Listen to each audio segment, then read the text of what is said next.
The Cobra Spoke, A Tale of Ancient Egypt by Alex Wynne Ashwood.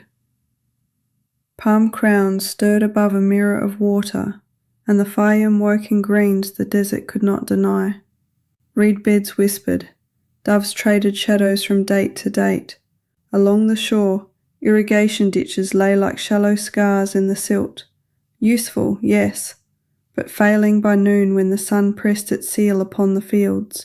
Merit, daughter of a canal keeper, walked the edges with bare feet and a clay tablet, noting where the water slowed, where it fled. She was 19, slight, sun-browned, hair bound with a strip of linen gone the colour of tamarisk bark. The elders said the channels were good enough. Merit watched the soil drink and still go thirsty. In the shade of a fig she sketched a different pattern, split the main flow early, feather it into shallows that meander, lay low ridges to hold the sheen just above the roots. The old men laughed. Water runs where it will. Merit closed the tablet and looked over the pond's quiet face. Then let it want to linger, she said, and the oasis, listening, kept her secret. By midday, the ditch lay thin as a bracelet, sun beating the shimmer flat.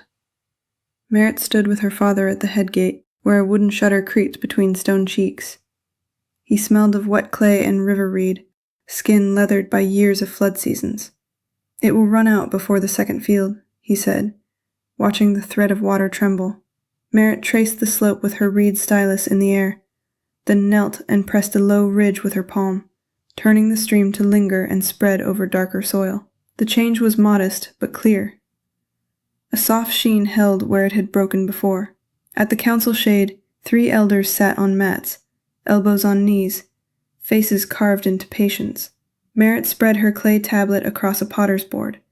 Lines splitting early, feathered shallows, meanders stitched to the grain rows. The oldest raised a palm. Water is a guest, he said. We are hosts, not prison keepers. Another laughed. Let the Nile's son hear. He tipped his chin at Merit's father. Pull harder at the gate instead. Her father's eyes flicked to Merit. Caution, not rejection. Merit swallowed dust and said, steady, a guest stays if you lay out cushions. She tacked the tablet. Shallow cushions. They humored her with a trial strip the width of a path. To keep peace in the household, one said, not unkind. Merit and 2 boys mounded 3 fingertip ridges at measured steps, then cut a tiny bypass slit to bleed the current. When they lifted the shutter a hand's breadth, the line of water hesitated, split, touched the first ridge and spread like a brushed glaze. The second field drank, while the third waited, not starved, but patient. At the reed bed edge, a slim cobra slid through shadow, a flash of bronze and ink, and for a heartbeat, Merit felt the world notch into place, as if someone had watched and approved. They gave her a strip and a morning. Merit asked for the afternoon too. With 2 boys and a girl from the threshing floor, she feathered the shallows wider, set finger-high check berms at the places where the soil drank too fast, and cut slender bleed slits that let the flow exhale instead of bolt. Her father worked the head gate by heart, half a hand, then 2 fingers, until the surface on Merit's strip held a quiet sheen, while the next field still waited. The sun leaned west. The ditch no longer flashed and died. It lingered. People came because water draws eyes. Women with jars paused on the path, watching the film slide like lacquer over the darkened earth. A miller spat chaff and said, "If it feeds the third field by dusk, I'll stop laughing." A boy set a leaf on the current and cheered when it veered and circled at the second ridge, unwilling to hurry on. From the reed bed came only wind and the creak of stalk on stalk. Even the birds held their breath while the soil ate without panic. By late light the second field drank full, and the third still showed damp toes, not starved, only patient. The oldest elder nodded once. Not a victory, but not a dismissal either. We'll see it at dawn, he said. Merit crouched and pressed her palm to the mud where her cushions lay, cool under skin hot from the day. In the thin water, floating husks turned and aligned as if listening. Somewhere in the date palms a ripe cluster let go with a soft thud, and the smell of sugar rose. Merit did not look toward the sound. She folded her clay tablet against her chest and, for the first time, believed the oasis might learn her pattern. At first light, the palms were grey silhouettes and the water wore the same color, a skin of pewter under the waking sky. Merritt returned before the birds began their gossip, toes numb in the damp. Where her cushions lay, the soil still held its cool sheen, not puddled, not spent, while the next run downstream showed the usual thirst cracks beginning to lace. She pinched a ridge. It gave softly, like bread with spring left in it. Behind her, jars touched stone as the first draw of the morning began. The elders came in silence, robes lifting the dew, and her father with them, face unreadable. They stood on the bank while she tilted the shutter no higher than a thumb, and the new flow met the old print as if recognizing a bat kept for it. A murmur moved along the mats, no praise, not yet, but no laughter either. "Try it on the barley plots," one said at last. "Short beds. If the second holds well the third waits, we'll speak of widths and measures." Merritt nodded, throat tight. Orders, yes, but also an opening. By mid-morning she had boys cutting low meanders with wicker scoops and a girl from the threshing floor patting fingertip berms to the cadence of a hauling song. She chalked the distances on a shard, 6 steps between ridges where the soil drank fast, 8 where the clay rested heavier, bleed slits the width of a thumb, no more. The sun rose and the barley leaves stood brighter for the wet. Even the miller, who had promised to stop laughing, forgot to spit. He scratched behind one ear and said, to the air more than to her, "If this holds till noon, the oasis will change its talk." By noon, the oasis had learned her cushions and also had to argue. On the 4th plot, a shallow puddle gathered where a boy had pressed a ridge too hard. Gnats stitched the air above it, and the soil beneath went slick. The miller found his laughter again. "See? Try to teach water manners and it sulks." Merritt waded into her ankles, broke the ridge with 2 clean cuts, and thumbed a bleed slit where the bank was thirstiest. The puddle thinned, the film walked on. "It learns," she said, but her mouth was dry. Word ran down the date lanes faster than the boys with wicker scoops. Mothers came with jars and told it to each other. The water that stays. And an overseer from the granary came as well, with a scribe in his shadow. He watched the second field hold its shine, while the third waited without cracking, then spoke without greeting. "If you can do this on the temple plots," he said, "the goddess will eat well this year, and so will we."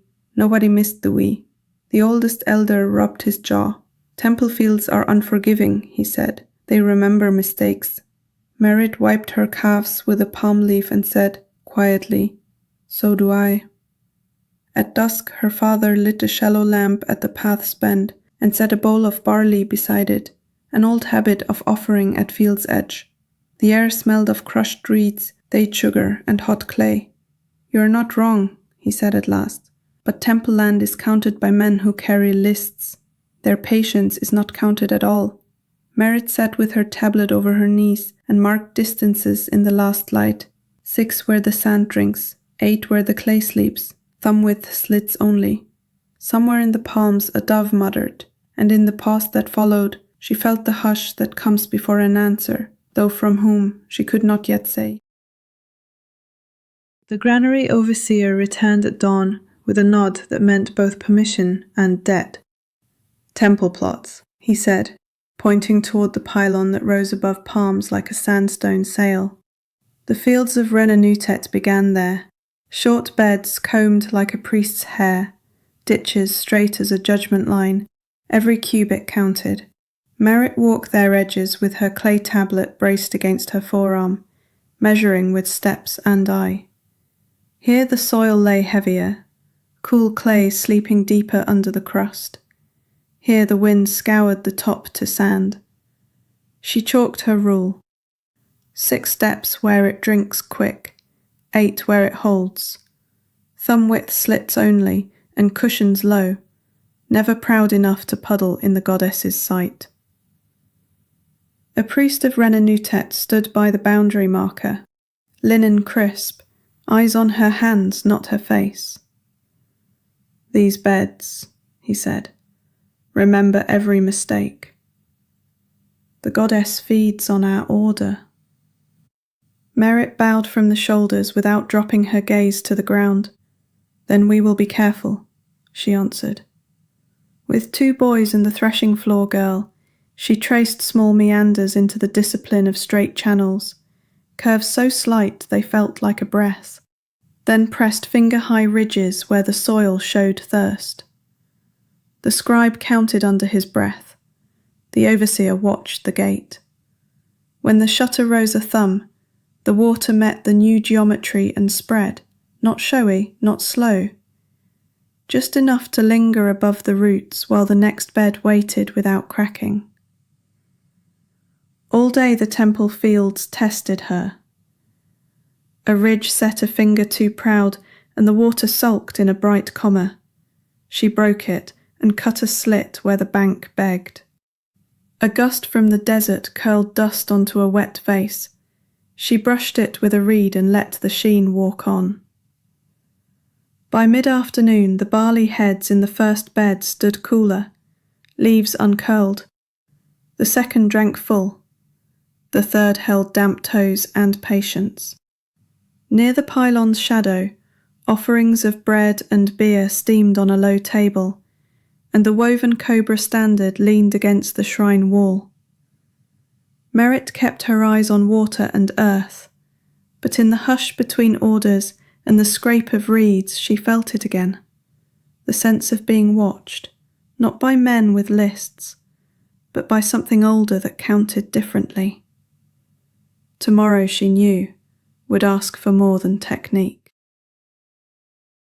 Wind came from the west after dusk, hot and full of grit, and the temple beds turned ornery.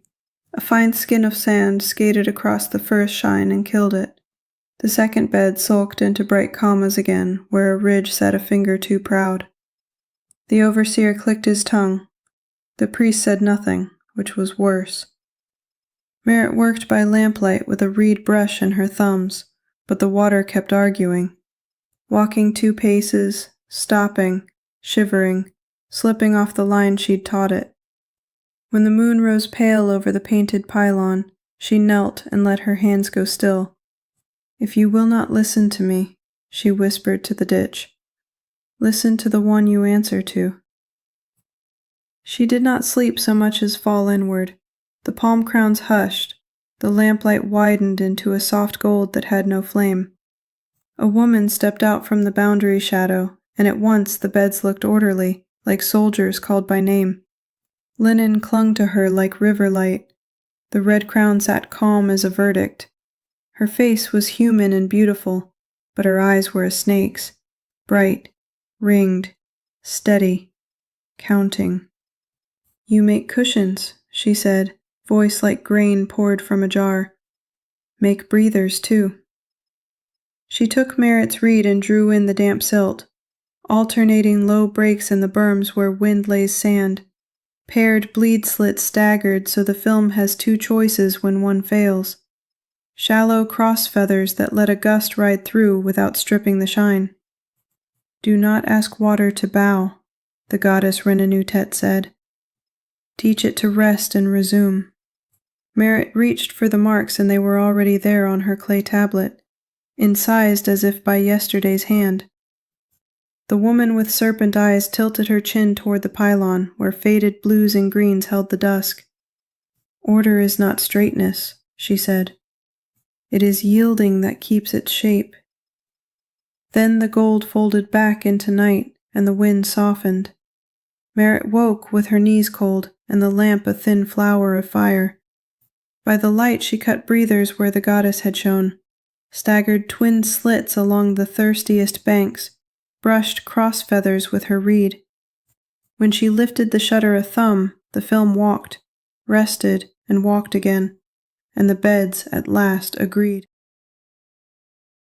At dawn, the wind had lost its teeth.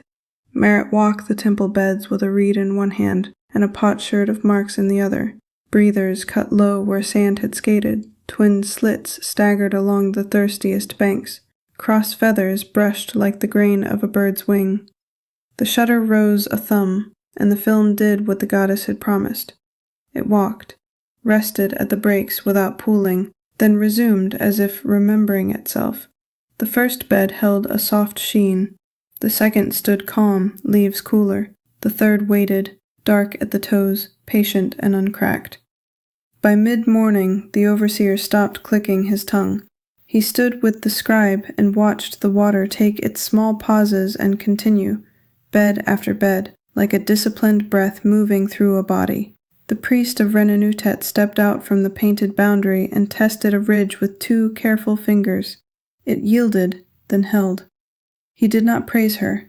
Temple fields are stingy with words, but he set a fresh loaf and a jar of beer on the offering table, and the steam rose clean in the cool. Women with jars on their hips began to tell it sideways to one another, the water that rests and does not run away. By noon they had opened more beds, keeping order and yielding in balance. Where a gust tried to write its own law, a breather unknotted it. Where the bank drank like a drunkard, twin slits gave choices. Where sand scuffed the shine, the cross feathers let the wind pass through without stripping the face. Merritt's father stood a little apart, hands on the headgate, and for once he was not measuring with his thumb, only watching the quiet. When the bell at the pylon called the noon prayer, the leaves in the first beds did not curl. The oasis, for a moment, breathed with the water. By sunset, the temple beds lay quiet as sleeping oxen, each with a soft sheen held where it should be, and the wind, trying its mischief, found only breathers that let it pass. The priest set a second loaf on the table and, without looking at Merritt, said to the air, "The goddess has eaten well."